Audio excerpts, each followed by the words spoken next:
여러분 안녕하십니까? 박상규입니다. 이 방송은 유튜브 KTV 뉴스에서도 실시간으로 보실 수 있습니다. 미중, 한미 간의 장관급 관세 통상 협상이 제주에서 계속되고 있습니다.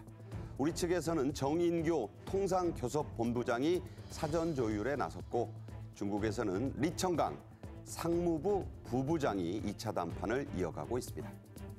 중동 주요 3개국을 순방하고 있는 트럼프 미국 대통령이 카타르 초청으로 현지에 온 정용진 신세계 회장을 만났습니다. 트럼프는 시리아 새 정부를 지원해서 이란을 공식적으로 견제했습니다. 성형시술 등을 위해 우리나라를 찾은 외국인 관광객이 작년에만 무려 117만 명에 이른 것으로 나타났는데요. 한류 바람을 타고 커지고 있는 K의료 관광의 성과 자세히 전하겠습니다. 박성원 서울신문 논설위원, 최양호 기업정책연구원장과 함께 말씀 나누겠습니다. 어서 오십시오. 네, 반갑습니다. 안녕하세요. 네. 제주에서 지금 에이펙 통상장관 회의가 열리고 이게 15일에 개막을 했습니다. 주최 측을 대표해서 실제로 지금 의장 자격입니다. 정인교 통상교섭본부장이 개회사를 했는데요. 직접 들어보시겠습니다. As cross-border trade and interconnected supply chains continue to expand, growing uncertainties are faced, placing a strain on the global economy and the trade landscape. Given this challenging global trade environment, the role of APEC is more crucial than ever. Thus, today's meeting bears great importance. 네, 원래 이번 제주회의는요, 10월 말에서 11월 초에 열릴 경주에서 열릴 이 에이펙 정상회의에 통상 분야 의제를 조율하기 위한 자리입니다. 그런데 미국과 중국, 우리나라와 미국이 관세 협상을 이어가는 그런 성격도 함께 띄게 된 셈이죠? 예, 말씀처럼 이제 10월 말 경주에서 열릴 에이펙 정상회의를 앞두고 통상 장관들이 모여 사전 의제 조율을 하는 성격의 회의가 바로 이제 어제 오늘 제주에서 현재 열리고 있는 통상 장관 회의인데요. 여기에는 이제 에이펙의 21개 나라의 통상 담당하는 차관들, 여기에 특히 바로 관세 전쟁의 지금 진원지라고 할 수 있는 미국의 제이미슨 그리어 무역 대표부 대표가 참석을 하고 있고, 우리와의 양자 면담을 비롯해서 각국이 지금 그리어 대표와 어떤 협의를, 각자의 양자 협의를 통해서 조금이라도 유리한 어떤 관세 협정의 여건을 만들어 보려고 치열한 외교전이 현재 전개되고 있습니다. 네. 그리고 이제 이 회의에는 그 WTO, OECD 같은 어떤 굴지의 세계 경제 기구들 대표들도 참석을 했는데, 말씀하신 것처럼 우리나라가 이제 2005년 이후 20년 만에 의장국으로서 호스트죠? 호스트로서 이 회의를 주관하고 있어서 지금 정인교 통상교섭본부장이 회의를 주재하고 있고요. 그리고 이번 회의의 3대 의제는 3가지입니다. 이제 무역 원활화를 위한 AI 혁신, 그리고 다자무역 체제의 연결, 지속 가능한 무역, 이렇게 3개 세션으로 나눠서 어제 오늘 논의를 이어가고 있습니다. 네, 지금 두 번째 날 회의가 한창 진행 중이죠. 네. 차관급이지만 정인교 통상교섭본부장은 대외적으로는 무역장관이라는 직함을 씁니다.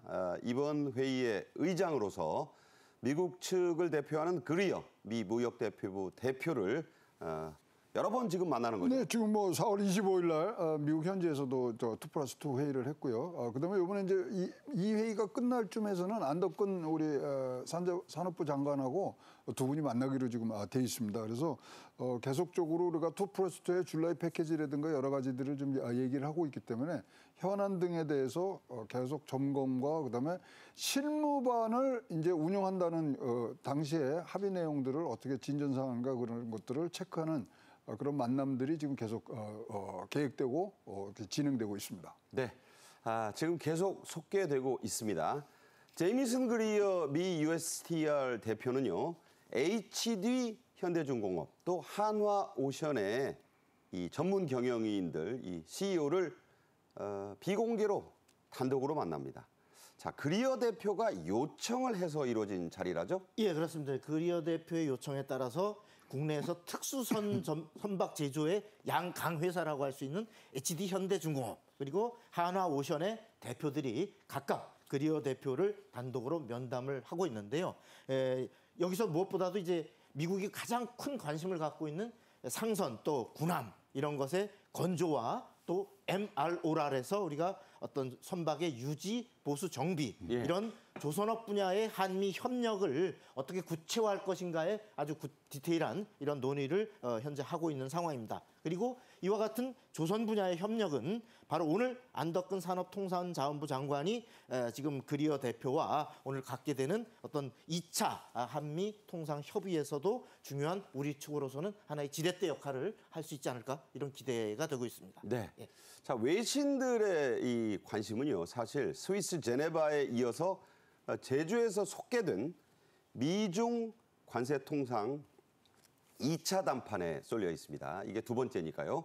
중국 측에서는 중국 상무부의 부부장, 차관급이죠. 겸 국제무역 담판 대표라는 거창한 직함을 가진 이 리청강이 나왔죠. 그렇습니다. 이거 굉장히 경제통으로 굉장히 유명하신 분인데 하여튼 사실 2차 회담 때는 누가 나왔냐면요. 공안부장이 나왔었어요. 펜타닐 때문에. 그렇죠. 근데 이번에 그분이 이제 빠지고 이제 계속해서 지금 리청강이 지금 하고 있습니다만은 지금 계속 4월 25 지난주에 이제 만나고 이런 부분들이 사실은 미국 측에 의해서 지금 얘기가 됐거든요. 그래서 화두를 던진 것 같고요. 지금 네 개 정도의 지금 뭐 전체 모양새를 가지는 걸로 좁혔다는데 사실 미국이 지금 조금 자기네들이 지금 허덕거리는 게 있습니다. 90개 국가 협상 중입니다. 그렇죠. 네, 그러다 보니까 이게 실무반 만들고 뭐 종합대책반 만들고 이러는 부분들이 굉장히 지금 어려운 부분들이 있는데요. 이러한 국제회의에서 이렇게 만나는 것도 굉장히 두 나라에는 굉장히 좋은 그런 얘기거리가 나눌 수 있는 부분들이 있고요. 앞으로 계속적으로 지금 공동으로 어떻게 추진하겠다가 요번에는 좀 나아져야 되거든요. 저번에 제네바에 때는 아무가 없이 끝났기 그렇죠. 때문에 그래서 그런 것들이 지금 우리가 기대하고 있는 결과물들이라고 생각을 합니다. 이른바 이 제주 담판에서 우리와 관련될 수 있는 아주 중요한 합의가 좀 나오기를 기대한다. 그런데 미뤄질 수도 있어요. 여기서 안 될 수도 있습니다. 그러면 인천 회의로 넘어갈 수도 있습니다. 트럼프 미국 대통령이 중국과의 관세 전쟁에서 말은 휴전인데 사실상 먼저 이 손길을 내밀었다는 점에서 판정패라는 얘기가 나오는데 이거에 대해서 미국의 권위 신문이죠.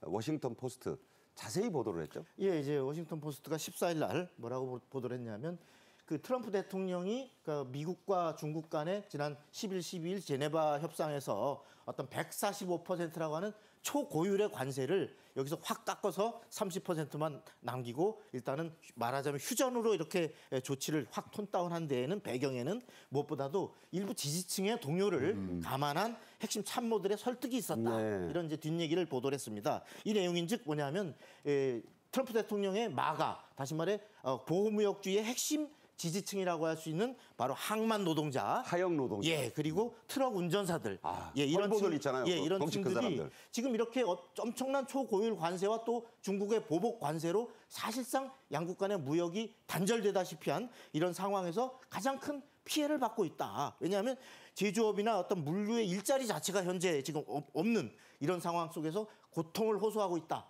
이런 얘기를 바로 핵심 참모인 수지 와일스 백악관 비서실장, 철의 여인, 예 그리고 또 스콧 베선트 이러한 그 재무장관 같은 이런 핵심 참모들이 이러한 관세를 일단 톤 다운하지 않으면 지금 지지자들이 위험한 지경에 처해 있다 이렇게 보고를 해서 그걸 수용을 한 것이다 이런 보도가 나온 겁니다. 네, 뭐 우리 박 의원 언론인답게 이게 말이죠. 지지율이 툭툭 떨어지는 게 선거가 없으면 괜찮은데 내년 11월에 상하 양원의 판도를 뒤바꿀 수 있는 중간 선거가 기다리고 있어서 자칫하다가요 트럼프 이거 잘못하면 지지층 잃으면요 당장 내년 11월에 절름발이 오리가 될 수 있습니다. 트럼프는 내친 김에 전통적 우방인 유럽과도 관세로 아주 불편해졌던 관계를 풀기 시작했죠. 네, 지금 뭐 영국하고 먼저 협의가 끝나면서 이제 좋은 출발을 했고요. 사실 지금 트럼프 대통령이 받고 있는 비난 중에 가장 뼈아픈 게 이걸 거예요. 지금 대통령은 경제에 베트남 전쟁을 하고 있다.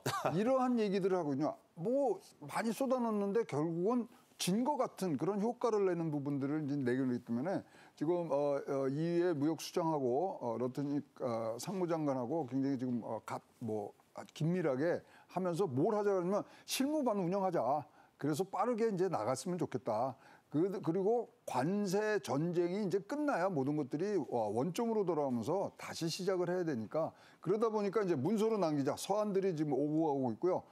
지금 EU도 그럼 좀 우리도 기다릴게요. 그러면서 뭐라 그러냐면 33조 원의 규모 대미 보복 관세는 일단 보류한 셈입니다. 그래서 요 부분들이 이제 앞으로 7월 달에 뭐 있는 여러 가지 유예 기간이 끝나는 요런 것들까지 어떻게 끌고 가느냐가 지금 관전에 아주 포인트가 되고 있습니다. 네. 싸움이라는 게 안 싸우고 이기는 게 가장 좋은 방법이다. 손자병법의 핵심 한 줄입니다.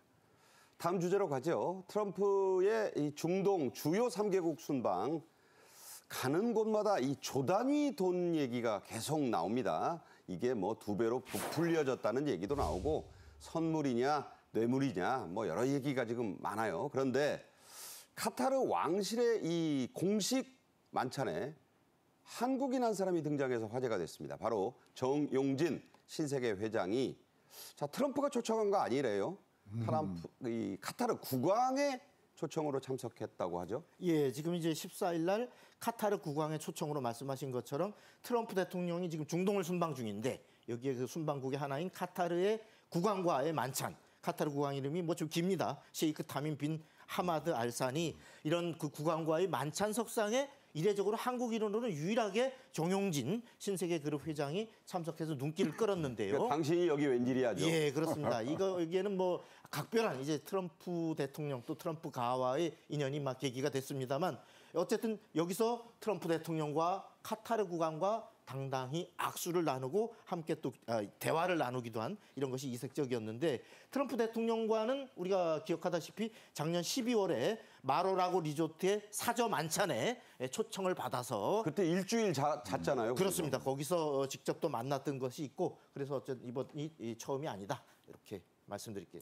자, 이유가 궁금하시죠? 카타르 왕실 그것도 국왕이 정용진 회장을 이렇게 VIP로 극진하게 대우하는 이유 분명히 있을 것 같아요. 그러니까 이거는요 잘 봐야 돼요. 정용진 회장이 거기 가서 뭐 또 양국의 어떤 이런 수교 관계에 대해서 뭐 얘기할 건 아닌데 그렇다면 우리가 뭘 봤어야 되느냐면 미국 대통령을 수행하고 온 기업인들은 누구냐?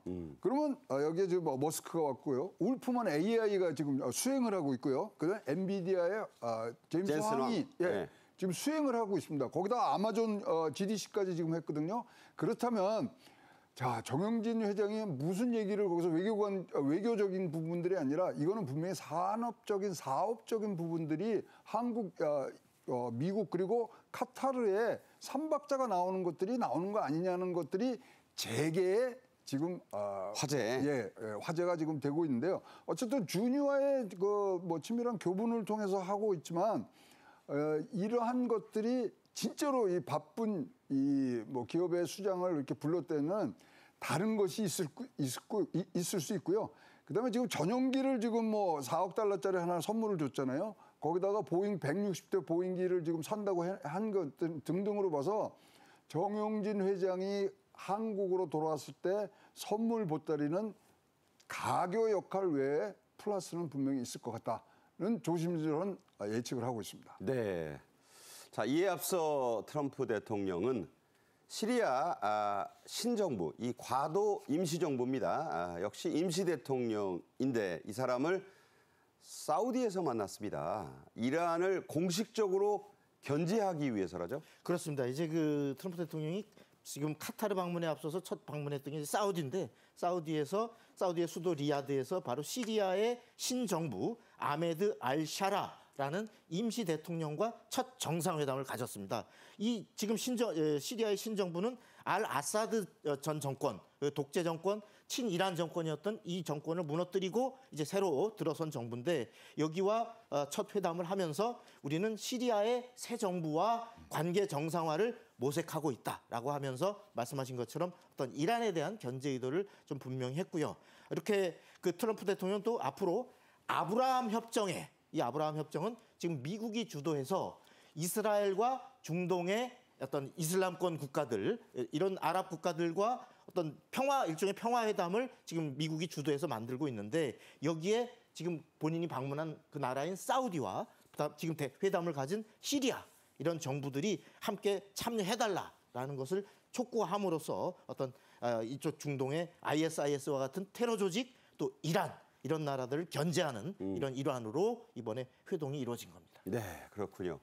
자, 재미있는 건 트럼프가 이 만난 알샤라 시리아 임시 대통령 한때 미국에서 원티드 현상금까지 내걸고 잡으려던 그때는 테러범이었어요. 그래서 2003년도에 알카에다에서 활동을 했고요. 심지어 2006년도에는요. 이라크에 미국이 이 교도소를 운영했었습니다. 그 이름이 캠프 북한데 거기에 잡아놓고 있었어요. 수감이에요. 네. 그다음에 2013년도에 현상금 1,000만 달러. 1,000만 달러입니다. 근데 어떻게 됐는지 2016년부터는 알카에다와 결별을 하면서 자 시리아의 지도자로서 시리아를 크게 한다. 그래서 친서방으로 갑자기 전환을 합니다.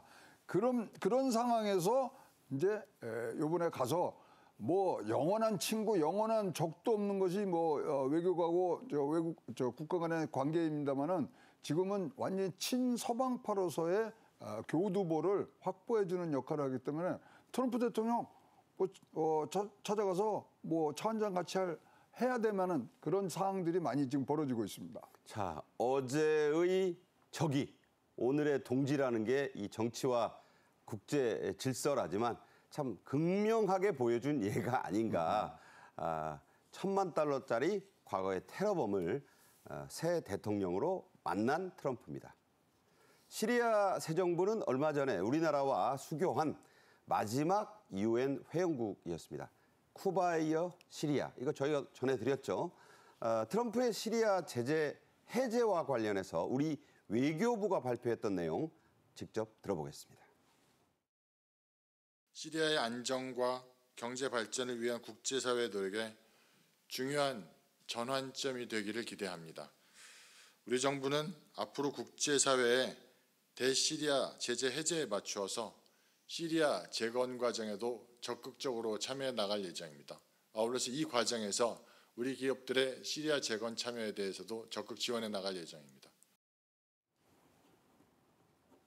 자, 시리아와 미국이 관계 개선을 하고 이에 앞서 우리가 시리아 신정부와 국교를 맺고 자, 우리에게 어떤 의미가 있고 또 어떤 이익이 될까요? 예, 지금 방금 보셨듯이 이제 우리 외교부는 어제 그 정부는 국제사회의 대시리아 제재 해제에 맞춰서 어떤 시리아의 재건 과정에도 적극적으로 지원하고 참여하겠다라고 밝혔는데 우리가 그 알다시피 친북 성향의 전 정권, 시리아의 전 알 아사드 독재 정권이 붕괴함으로써 이제 국제사회가 제재했던 것을 이제 풀기 시작했고 이것에 따라서 우리가 정치적으로는 지난달에 이제 시리아와 수교를 마지막 유엔에서 북한 빼고는 어떤 마지막 수교를 다 했습니다만 경제적으로도 바로 대시리아 제재가 해제되면 어떤 중동에 특히 어떤 많은 경제 협력에 어떤 하나의 많은 물꼬가 틀 것으로 이렇게 기대가 되고 있습니다. 네. 자, 트럼프의 이번 중동 3개국 순방 앞서도 말씀드렸지만 이 4억 달러짜리 비행기를 선물로 받고 또 트럼프의 장차남의 사실상의 사업 투어다 이런 비난 이거 좀 간단치 않아요. 아니 뭐 한국에서 이런 일이 일어났으면 진짜로 뭐 일면을 장식하면서 굉장히 그 청문회 하자고 난리였겠죠. 네, 청문회 뭐 바로 갔죠. 그럼 뭐 보시면 뭐 두바이에 지금 호텔 있죠. 그다음에 타워 있죠. 카타르에 골프장 있죠. 사우디에 또 타워 뭐 등등 거기만 지금 트럼프 대통령이 지금 순방을 하고 있거든요. 그러면 이것이 그거는 그러면 대통령 되기 전에 그럼 투자를 한 거지만 요번에 가는데 또 우리가 뭐 조금 이상한 눈초리를 쏠 수밖에 없는데 UAE에 있는 지원회사에서 보면 아들들한테 2조 8천억 달러 원을 2조 8천억 원입니다. 원을 투자를 한다는 거죠.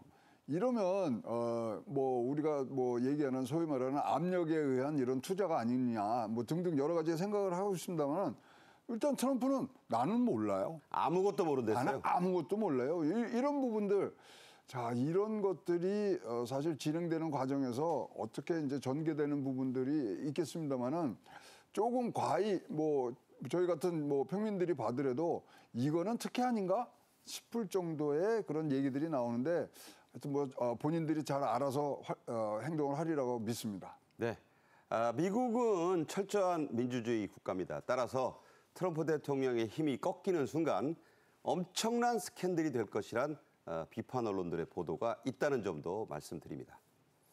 트럼프 대통령 또 문제가 있어요. 아주 장담을 했던 우크라이나 휴전에서도 큰 난관에 부딪혔습니다.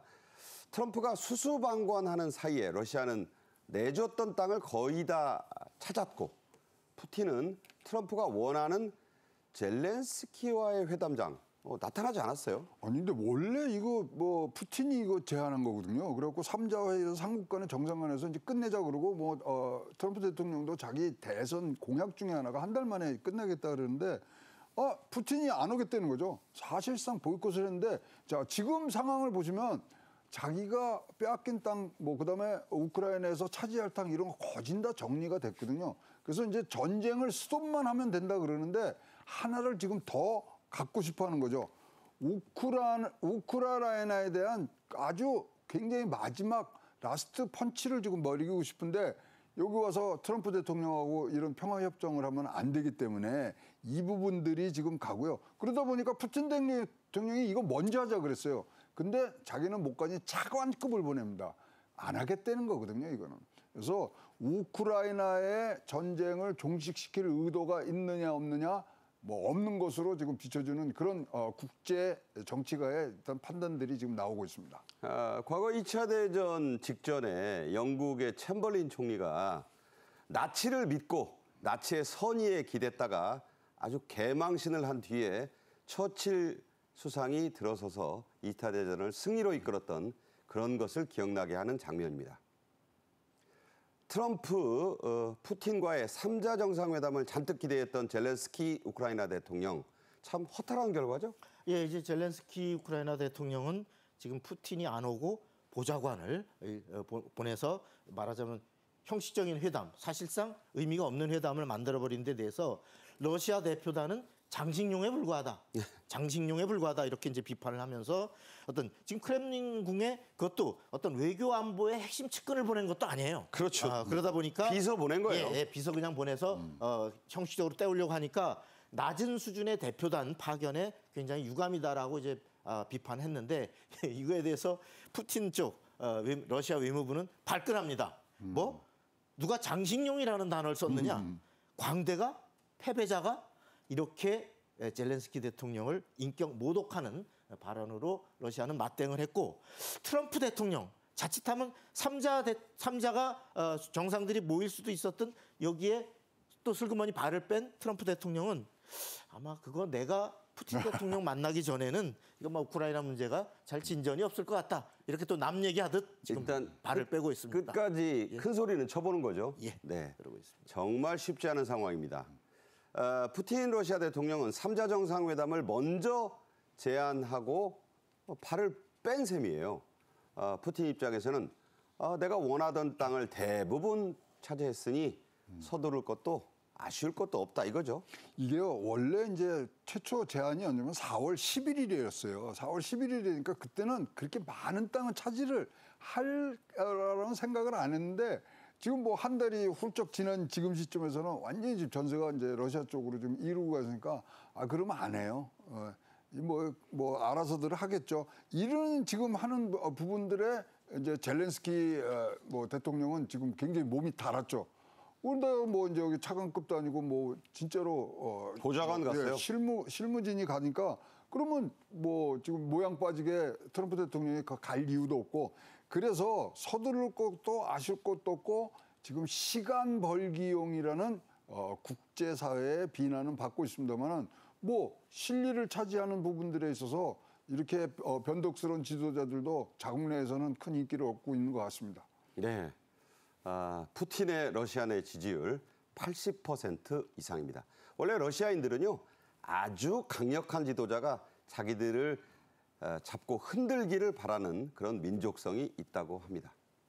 자, 원래 휴전은요 양측이 대등하게 전쟁을 하고 서로 피해가 날 걸 우려할 때 이루어지거나 침략자가 곤경에 몰릴 때 하는 겁니다. 이런 점에서 트럼프가 주도하려고 하는 이 휴전 가능성이 현재로서 좀 낮은 거 아니에요? 예, 그렇습니다. 이 러시아와 우크라이나 사이의 종전을 위한 휴전의 쟁점이 크게 두 가지입니다. 첫째는 이제 영토 문제.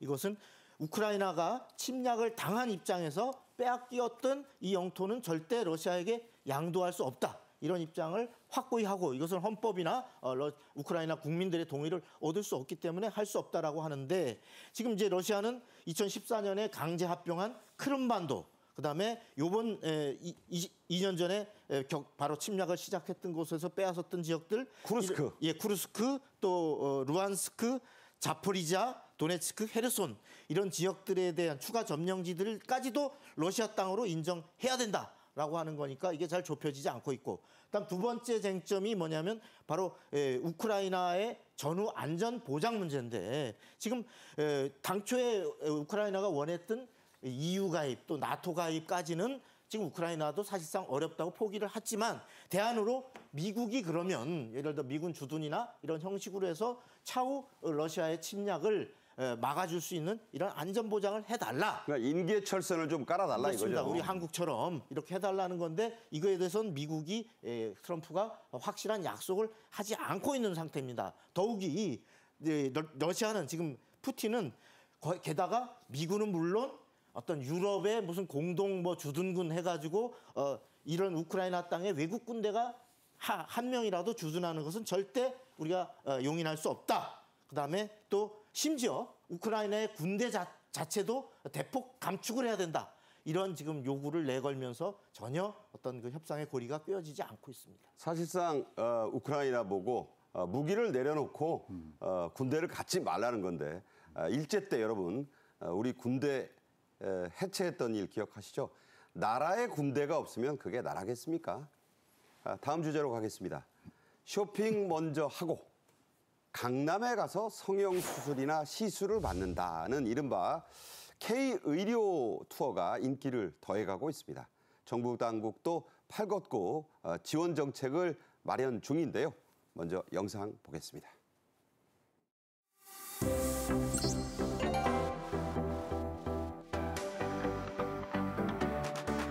중국이나 동남아는 성형외과나 피부과를 찾는 경우가 많고 미국은 체계적인 건강검진 목적의 방문객이 많답니다.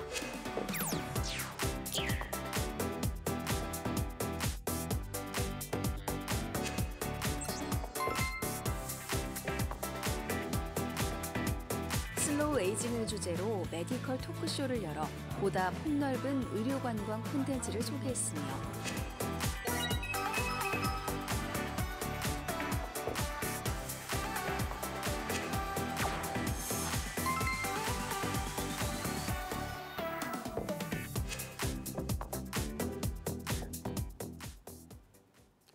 강남에 가면요 건물마다 병원 없는 곳이 없습니다.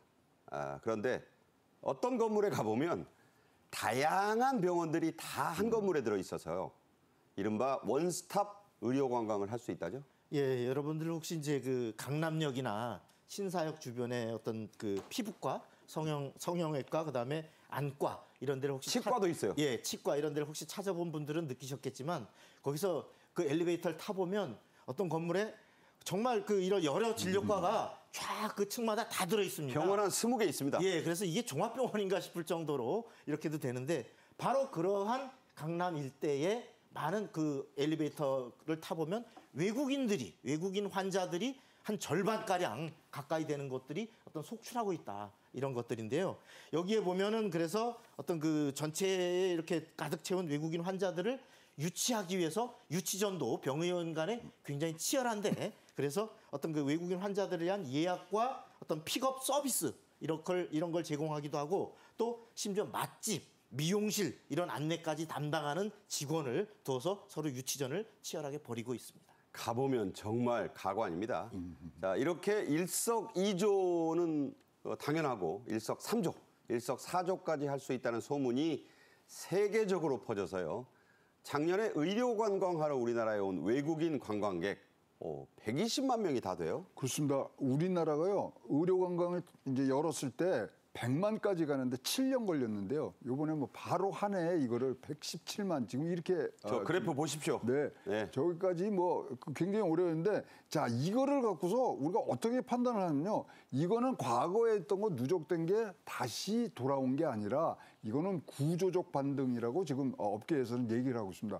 이제는 진짜로 어떤 선을 굉장히 넘어서 완전히 우리나라가 메디칼 코리아라는 브랜드 네임을 가지고 허준의 나라라는 얘기가 중국에서 돌고 있을 정도로 좀 굉장히 의료 관광이 굉장히 나고요.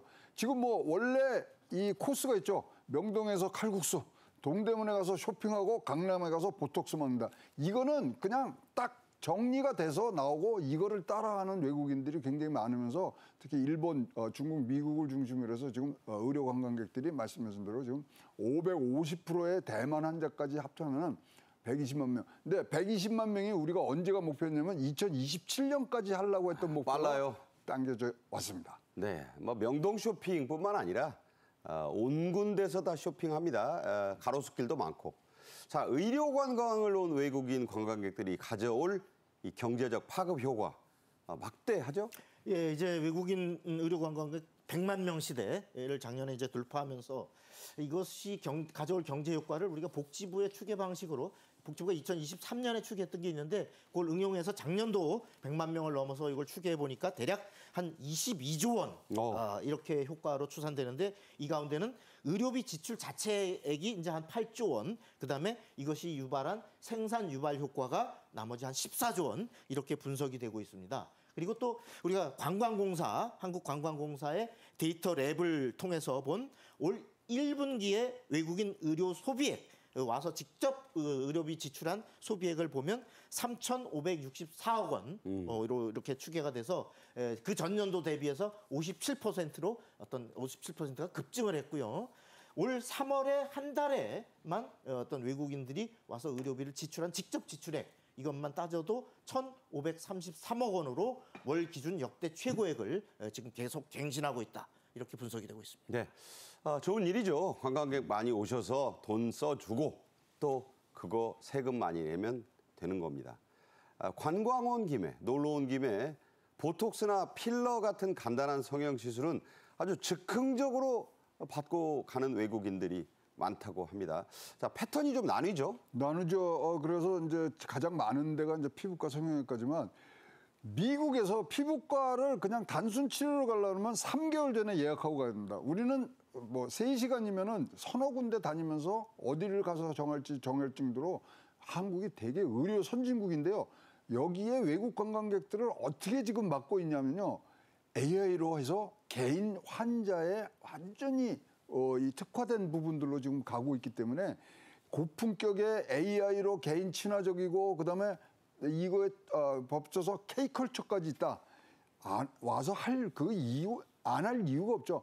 한국을 단순 방문했을 때요. 외국 관광객이 쓰는 돈이 1,063불이에요. 네. 평균. 의료 관광 오시면 어디까지 쓰냐면 3,550불을 씁니다. 3배 이상 쓰네요. 3배 이상 쓰고 오는 거예요. 간 김에 하니까 일석이조, 삼조, 사조에 관광에 음식 먹어, 그다음에 여기 구경해. 우리 소위 말하는 비행기 값은 그냥 빠지는 거죠. 비행기 값, 호텔비 빠집니다. 네. 피부과는 친구들 따라갔다가 뭐 말 그대로 강남 따라 친구 따라 강남 갔다고 한다 그러니까 그 말이 원래 이 뜻은 아닌데 그렇게 돼버렸어요. 네. 자, 그렇다면 외국인들 그냥 오는 거 아니죠? 한국 병원들의 이른바 가성비가 월등하게 높기 때문이죠? 예, 지금 무엇보다도 우리 K의료의 장점은 가성비에 있습니다. 그래서 이제 필러와 같은 이런 그 간단한 그 시술비가 해외에 비해서 평균 한 30% 가까이 저렴하다. 이런 것들이 이제 평판을 받고 있는데 예컨대 우리가 점을 제거하는 이런 비용을 보면 일본의 6분의 1. 그러니까 점 하나 빼는데 비용이 저래요. 그렇습니다. 그다음에 우리가 필러 시술의 가격은 1회 평균 우리가 한 20만 원에서 30만 원 정도인데 이것은 일본에 비교하면 절반이 채 안 되는 공 하나가 더 붙는다는 말이 있어요. 그렇습니다. 그러한 어떤 저렴한 가격이기 때문에 지금 일본에서는 이런 말이 있습니다. 항공기 숙박비를 다 합쳐도 한국에서 피부과 시술 받는 게 훨씬 싸다. 이런 평가가 나오고 있습니다. 근데 항공 숙박비에다가 쇼핑 비용까지 빠진다니까 뭐 어디 탈출하는 게 IQ 순위라는데 한국 의료관광 안 오면 머리가 나쁜 것이다. 뭐 이런 얘기가 있다고 합니다. 자, 한국 의료진들의 이 빼어난 의료 실력 이것도 인기의 주 원인이죠? 예, 그렇습니다. 단순히 아까 가성비만이 아니고 거기에는 무엇보다도 믿을 수 있는 실력이 뒷받침되고 있는데 이게 세계 각국 환자들이 특히 몰려오면서 어떤 여러 나라들에서 쌓은 임상 경험 이것이 이제 입증이 되고 있다. 그렇죠. 뭐 각 인종들 피부 다 만져보고. 그렇습니다. 네. 그리고 어떤 외국인 환자들이 직접 또 높은 만족도를 또 못 참고 SNS에다가 열심히 올려줍니다. 이것이 하나의 적극적인 홍보 수단이 되고 있고 그래서 이제 지금은 그 많은 어떤 이 병의료 의원들이 직접적으로 자체 SNS를 통해서 어떤 K의료에 대한 자기네 병원의 장점과 이런 것들을 특히 외국인들이 잘 이해할 수 있도록 어떤 운영하는 이런 SNS 운영도 하나의 필수로 자리 잡아가고 있는 이런 추세입니다. 네, 일본에 비해서 항공 숙박비 특히 요즘 N값이 많이 또 올라서 일본인들 입장에서는 정말 한국이 매력적이라고 해요. 자, K-뷰티의 강세, 의료 관광의 이 확산에도 영향을 많이 주고 있죠. 그렇습니다. K-뷰티 강세를 외국의 유수한 단체들이나 연구소에서 뭐라 그러냐면 국가 경쟁력을 담보하는 전략적 자산을 한국이 갖고 있다. 그것은 K-뷰티다.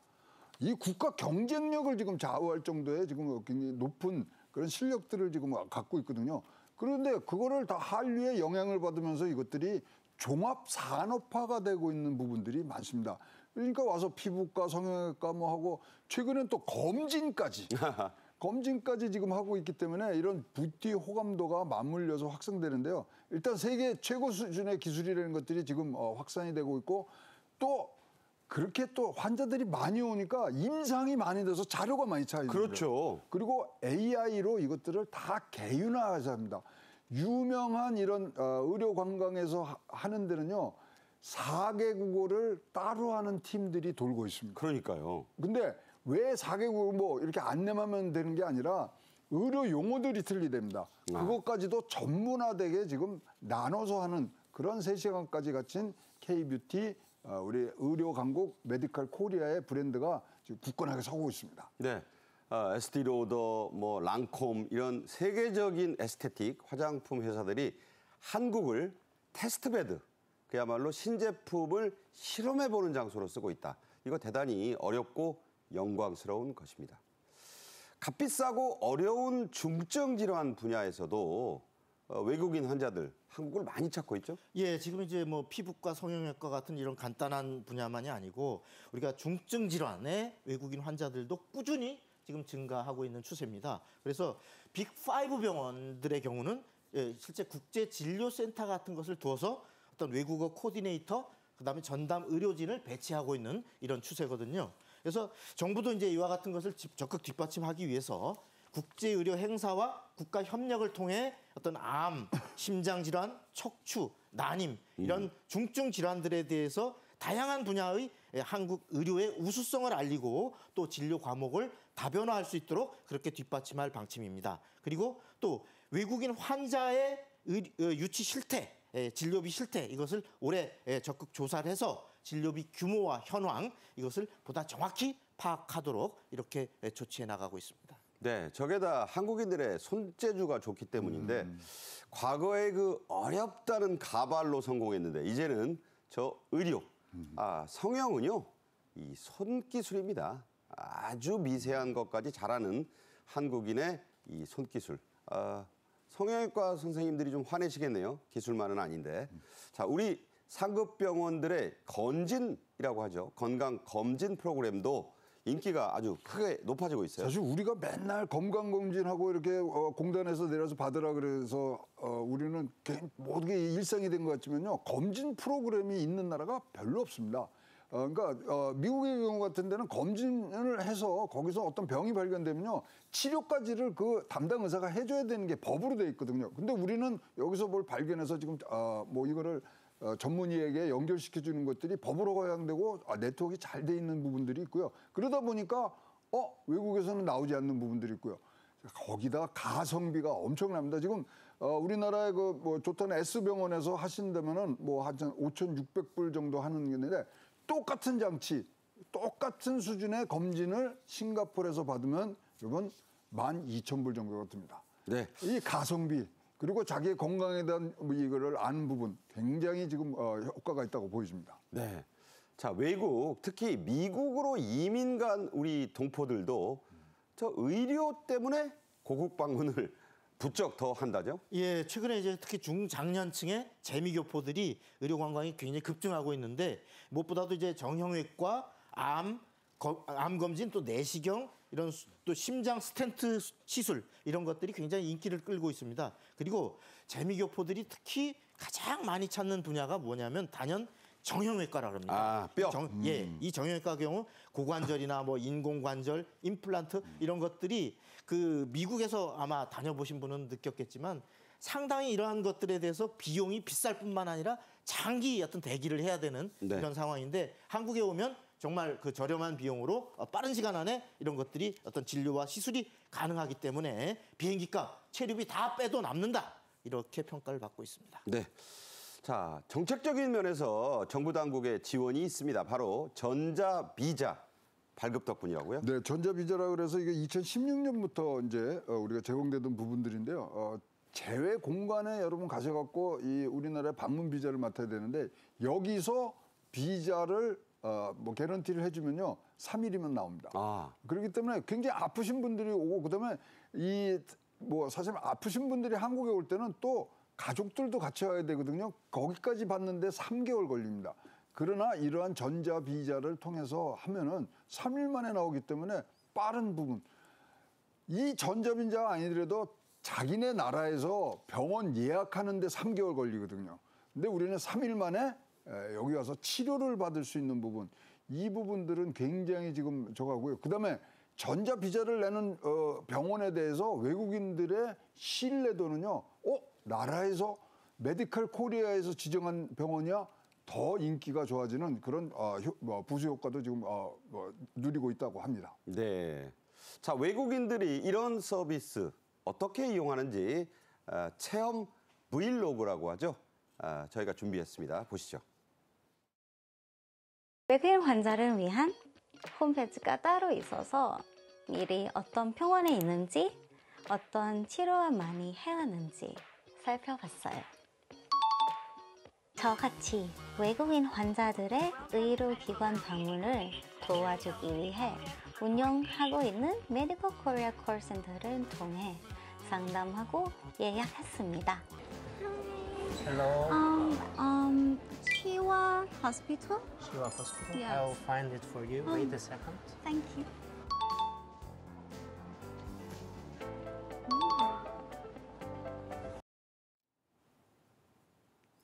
과거 베이징 가면요 동인당 가가지고 뭐 한약 사느라고 난리였던 것 저도 기억이 납니다. 그런데 이제는 그런 중국인들까지 우리 한의원 방문도 많이 한다고요? 그렇습니다. 이거 굉장히 효과가 좋습니다. 그래서 뭐 중국에서는 허준의 나라라는 얘기들이 나온다는 얘기까지 나오고요. 한의원을 찾는 외국인들 작년 대비해서 85%가 늘었습니다. 그러면 한의원이라는 게 뭡니까? 어떤 데를 아파서 치료하는 게 아니라 몸의 전체적인 기와 이런 것들을 보강해 주는 부분들인데요. 이거야말로 우리나라의 경쟁력 중에 하나일 수밖에 없고요. 한의학의 이 업계에서도 아주 정부와 같이 협력을 해서 이쪽의 의료 관광을 굉장히 지원을 지금 해주고 있습니다.